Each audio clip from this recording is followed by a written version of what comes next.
Bibilutin ko lang itong ganito.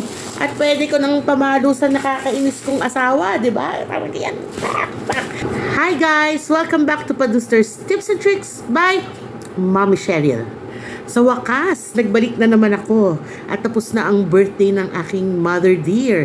Nag-celebrate kasi siya ng kanyang 70th birthday kaya medyo naging busy kami. So ano naman today ang aking i-share sa inyo? Tungkol pa rin ito sa mga plastic. Pero syempre hindi talaga plastic na tao, di ba? Kundi tungkol sa mga bubble wraps. Ayan. Ang dami, di ba? So tinatabi ko talaga yung mga bubble wraps na maayos at saka yung medyo malalaki. Kasi sayang naman dahil mahal din yung bubble wrap, ha? So i-discuss natin ngayon kung paano pa siya mare-repurpose, di ba? So isa-isahin natin ulit. First, magagamit nyo ang mga bubble wrap sa pagbalot ng mga fragile items, lalo na yung mga seasonal items nyo, kagaya ng mga Christmas decors na babasagin, di ba? So, pwedeng-pwede nyo gamitin ito pang wrap noon para maiwasan itong mabasag. Next naman, pwede nyo din gamitin ang bubble wrap sa pagbabalot ng mga gamit ninyo kapag kayo ay naglipat bahay. Pero kung hindi naman kayo maglilipat bahay at may kakilala kayo maglilipat bahay, might as well ibigay nyo na lang sa kanila kaysa naman itapon ninyo at masayang, di ba?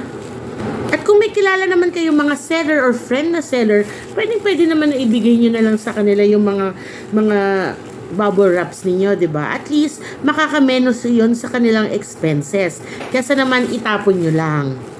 At kung kayo naman ay masipag mag-ipon ng mga ganito at bulto-bulto na ang inyong mga naipon at sa inyong subdivision or sa area kung saan kayo nakatira ay may mga barter groups. Pwede nyong i-barter to. Kunyari, yung tumpok ninyo ng mga ganito, pwede nyong i-barter ng isang pack ng Yakult, di ba? At least, na-convert nyo yung basura nyo into something else. Another thing na pwedeng paggamitan ng bubble wraps is pwede itong gamiting bag filler. Syempre, plastic ito, di ba? So, hindi siya mag-absorb ng humidity. So, maganda talaga siyang na filler ng bag. So, gagawin nyo lang is, i-fold nyo siya ng maayos, then iti-tape around ninyo. And then, for example, itong bag na to, gagawin nyo lang siyang filler na to sa loob. Yan, for example. Yan. Para hindi masira ang forma ng inyong bag. At alam nyo rin ba na ang bubble wraps pwede nyong gamitin sa art? So actually, etong mga to pwede nyong kunyari gupit-gupitin nyo into shapes, tapos lalagyan nyo ng paint, tapos gagamitin nyo siya pang stamp sa paper. Maganda yan pag gagawa kayo ng mga art cards or greeting cards, ganun. Or pwede din siyang i-repurpose, kunyari gagawa kayo ng project na made out of recycled items. Pwede itong gamiting flooring, di ba? Or kunyari, merong kayong bahay tapos gagamitin nyo as bubong, pwede yan. So, pwedeng gamitin ito pang arts and crafts. At alam nyo ba, dahil sa karakteristik ng bubble wrap na medyo makapal-kapal siya at merong mga hangin sa loob, maganda siyang gamitin as insulator. So, kunyari, babiyahe kayo at meron kayong item na, kunyari, ice cream. Tapos wala naman kayong ice box. So, pwedeng yung balutan yung ice cream nito at ma-preserve niya ang lamig nito. Aside from that, pwede din sa maiinit. Kung gusto nyo i-preserve yung mainit na baon ninyo, pwede nyo din siyang i-wrap ng bubble wrap para ma-preserve ang init. Diba? Ang galing. At alam nyo ba na ang bubble wrap na ito ay pwedeng makatulong sa pag-iwas ng kalyo sa ating mga kamay? Paano? Kunyari, may walis tingting kayo, walis tambo, or anything na may handle na ginagamit ninyo. Pwede nyong ibalot ng bubble wrap yun dun sa bandang hawakan. At least, di ba, malambot-lambot yung hinahawakan natin. So, ganun yon. One more.